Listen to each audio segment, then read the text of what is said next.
Pathfinding is such an interesting concept. There are a large variety of different algorithms that you can use, and many ways to implement pathfinding in your game. Here I have used what's called breadth first search, or BFS for short, also called flood fill. You can find this style of pathfinding in games like XCOM or Phoenix Point. It can be used elsewhere, but as we will discover later, it's not optimal in many scenarios. The ground lights up in green with all of the possible locations that our pathfinder can reach from the given character's position. A small white line shows the actual calculated path that we can then take. As they move around, they also become obstacles themselves, blocking and hindering each other's movements.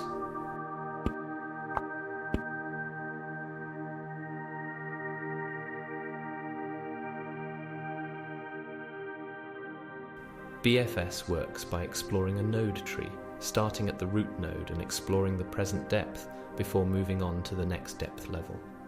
That's the technical way to describe it anyway, but it's probably easier to just show you. Here is our node tree. Each hexagon represents a node, and the starting origin node is first to be explored and added to the pathfinder. It then finds every neighboring node to explore next. In this way, it expands out in all directions at once, exploring and adding neighboring nodes to the list. Each node then remembers where it came from and which node came before it. This process continues until all tiles have been explored, or we have reached the maximum allowed length. When the user then hovers over a node, we can reconstruct a path by asking that node to remember the node that came before it, and trace ourselves all the way back to the origin. The best part of BFS is that it discovers every possibility. If there is a path to a location, we can know for sure that we will find it. But if you are looking for performance and want to use this as real time with lots of different navigating agents at the same time, it will be very expensive. This style of tactical turn-based movement is the perfect application for it. Let's slow down and take a snapshot of our scene. I have not named things exactly the same as I described them earlier. Instead of nodes, the ground is made up of tiles. The green highlighted part that we can actually navigate across is called the frontier. And lastly, in blue we have our characters. Turning on the debugging mode, we can visualize how every tile is pointing to the previous tile. Together they form a long chain of connected tiles, leading all the way back to our character, the root node.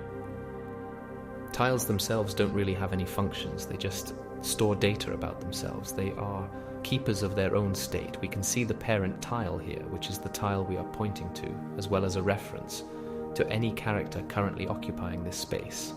You might have spotted a ladder further up the scene. We can set manual connections using the connected tile reference. More on that later. We can turn the arrows on or off using this boolean. And we also have some public properties for the Pathfinder and mouse interaction script to access our state. Our only method is to change our own color. Each color is actually a mesh, and this switch case switches between them, which perhaps isn't ideal, but it works for now as we only have two colors. The interaction script, simply called interact, uses a raycast to inspect tiles, and it can only ever hit tiles. If occupied, we call on the Pathfinder to generate new paths from this tile. Otherwise, if empty, we will attempt to navigate our selected character to that tile instead. Finally, here we have the Pathfinder itself. There is a lot to read here, so I will cut away some chaff and focus on the important bits. As soon as a character is selected, we put that character's tile in a queue with a cost of 0. The open set contains all of the tiles that we want to explore. We can read this while loop as, while there are tiles to explore in the open set, we take the next tile from the queue and add it to the frontier, and then for each neighbor, we visit those, and their cost is of course our current cost, plus 1. We add those to the open set to be explored next. When we exit this loop, that means the open set has been fully explored, or we reached the maximum length that we were allowed. But we can now highlight the frontier in green and store it for future use. We also have the make path method. Let's step through it together. This is the path we are anticipating while hovering our cursor over a tile. We do this in reverse, starting from the destination point that we are hovering over, adding each tile to a list. As long as we have not reached the origin, we keep exploring the current tile's parent until we have found our way back to the character. With all of the tiles now found, we are actually pointing the wrong way, so we reverse the list of tiles and generate something called a path from this list. The path class is really just an array of tiles that we feed to our character. Let's step out of the code for a second and view the scene again. As we press a character, we run the algorithm and find all paths. Then, as we hover over tiles, the make path method is constructing a path. Finally, as we confirm where we want to go, our character starts to move. Let's have a look at how this scene can be constructed and how you would use it if you downloaded it. We will also see how those connected tiles work. Click the drop-down window Tools Grid Generator.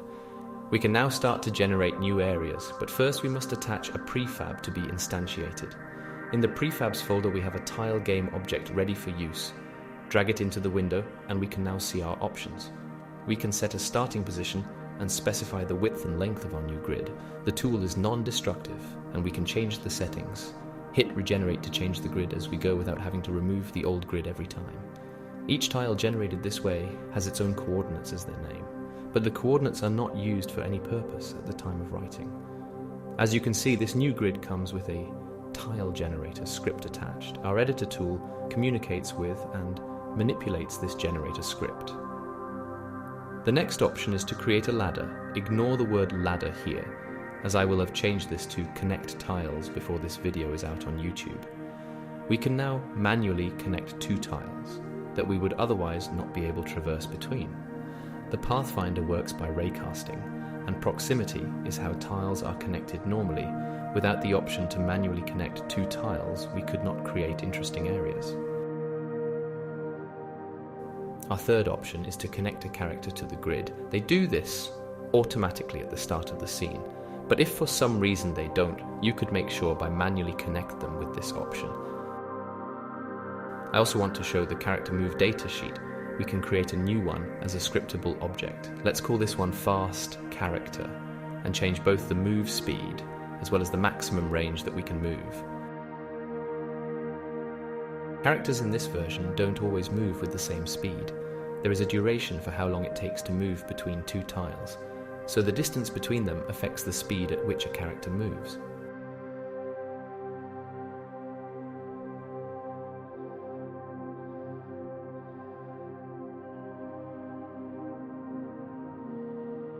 We only have 4 prefabs. One of those is the ladder.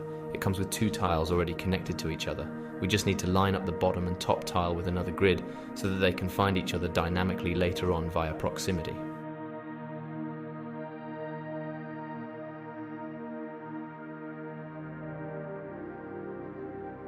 The tile generator script looks something like this. It will read the tile size directly from the mesh.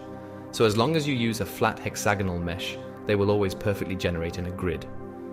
We also have these magic numbers. They are responsible for hexagonal offsets. If you wish to use rectangles instead of hexagons, you would need to change these values. I think you just remove the E.75 and it should work. This nested for loop generates the positions. Even or uneven rows also need to be offset to fit the hexagonal pattern, which is what this offset and even row method does. You can read more about breadth first search on the internet. There are lots of articles and YouTube videos on the subject. Personally, I would suggest RedBlobGames. It has excellent descriptions of different topics and other pathfinding algorithms, not just this BFS, although it is written in Python and not C#. It also has interactions for you to play with. To better understand what's happening, I will leave a link down below.